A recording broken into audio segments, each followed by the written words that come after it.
একটা ভিডিও দেখাই, তারপর মন্তব্য করি।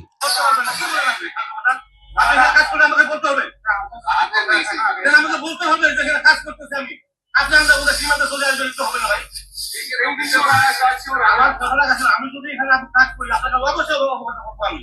আর আপনি এখানে কাজ করলে 150 বছর ভিতরে আপনি করেন, আমি কিছু বলবো না আপনার। কিন্তু 150 বছরের ভিতরে আপনার কাজ করলে আমাকে জানতে হবে, আমাকে বলতে হবে। আর 150 বছরের ভিতরে যদি আপনি কাজ করেন সেটা আপনাকে আমাকে বলতে হবে। আর 150 বছরের বাইরে আপনি করবেন এখানে কাজ আপনি করতে পারবেন না। কি বলেন আপনি? আপনি এখানে কাজ করলে আমাকে বলতে হবে। আমাকে বলতে হবে যে এখানে কাজ করতেছি আমি। আপনার আমরা কোথায় সীমান্ত।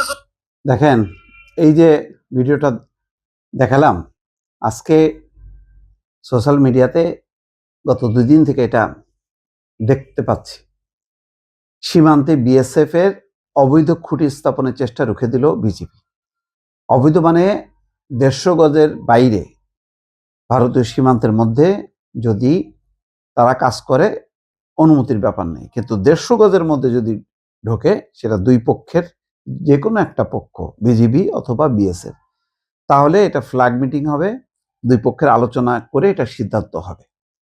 কিন্তু এখানে দেখেন, ওই যে শুভেন্দু অধিকারী এখন বলছে কাঁটাতারের বেড়া দিয়ে দাও এবং 45 দিনের মধ্যে জমি বরাদ্দ তারা দেবে। তো এখন সমানে তারা শুরু করছে তৎপরতা। সেটা আর এখন বাংলাদেশের কর্তৃপক্ষের সঙ্গে আলোচনা করার কোনো প্রয়োজন মনে করছে না। তারা ভিতরে ঢুকে যখন নাকি খুঁটি কাটতে গেছে তখন ওই বিজিবি বাধা দিছে। বিজিবি বাধা দেওয়ার সাথে সাথে দেখেন একদম আস্তে করে কুকড়ায় গেছে। কারণ এদের তো কোনো নৈতিক সাহস নেই, নৈতিক বল নেই। নৈতিক বল না থাকার কারণ হচ্ছে তারা জানে আন্তর্জাতিক আইনে কি আছে। সেই কথা বিজিবির সদস্য যখন নাকি বেশ জোরের সাথে বলছে তখন দেখেন কুকড়ায় গেছে। এবং এটা নিশ্চিত যে আজকে বিজিবির সদস্য যেইভাবে সে সাহস নিয়ে বলতে পারছে, 5ই আগস্টের আগে সেই সাহস তার ছিল না।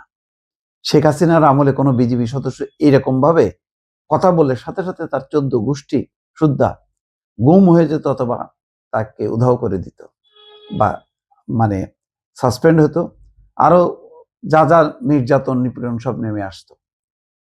আজকে সে বলতে পারছে এই কারণে 5ই আগস্টের পর প্রেক্ষাপট চেঞ্জ হয়ে গেছে। এত সোজা না।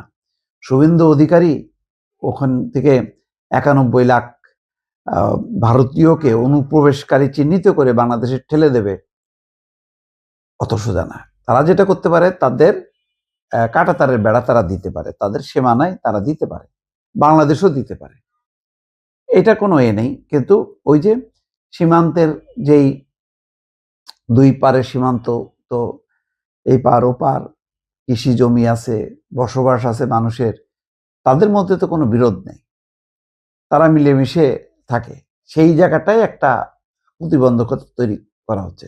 খোলা থাকলে নিরাপত্তার জন্য কোনো কারণে যদি ঝড় বৃষ্টি মহামারী হয় তাহলে ওই অঞ্চলে মানুষ যাতে এই অঞ্চলে আসতে পারে, এই অঞ্চলে মানুষ যাতে ওই অঞ্চলে যেতে পারে, এই জন্য একটা ফ্রেন্ডলি সম্পর্ক থাকলে এইভাবে কাঁটাতারে বেড়া দিয়ে নিজের সীমানাটাকে কেউ করে না। তো ভারত করছে, ভারত আর মনে করে না যে বাংলাদেশ তার বন্ধু রাষ্ট্র, করুক, ঠিক আছে। কিন্তু তাই বলে আন্তর্জাতিক আইন কানুন উপেক্ষা করে আমি আমার মতন করে মানে খুঁটি গাড়বো, তারপরে আমি কাঁটাতারে বেড়া দেবো, এটা হবে না। আজকে এই প্রতিবাদটা এই কারণে খুবই যৌক্তিক এবং সাহসের সাথে বিজেপি তারা যে প্রতিবাদ করছে এবং রুখে দিচ্ছে এতজন বিজেপি সদস্য এবং তার সাথে সিভিল পোশাক পরা হয়তো অন্যান্য ভারতীয় কর্মকর্তা, এটাও কিন্তু কম না। 5ই আগস্টের আগে এটা কল্পনা করা যেত না। এখন ওই সীমান্তে যত বিজেপি সদস্য আছে প্রত্যেকেই কিন্তু এই দায়িত্বটা পালন করবে, কারণ তারা এখন দেশপ্রেমিক রাজনৈতিক সরকার।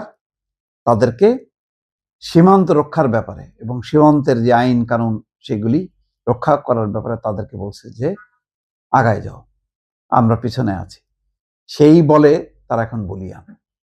সুতরাং ভারত যা খুশি তাই করবে সীমান্তে, এইটা হবে না। যদি করতে যায় সীমান্তে অশান্তি হবে। ভারত কত অশান্তি কত দিকে ফেস করবে।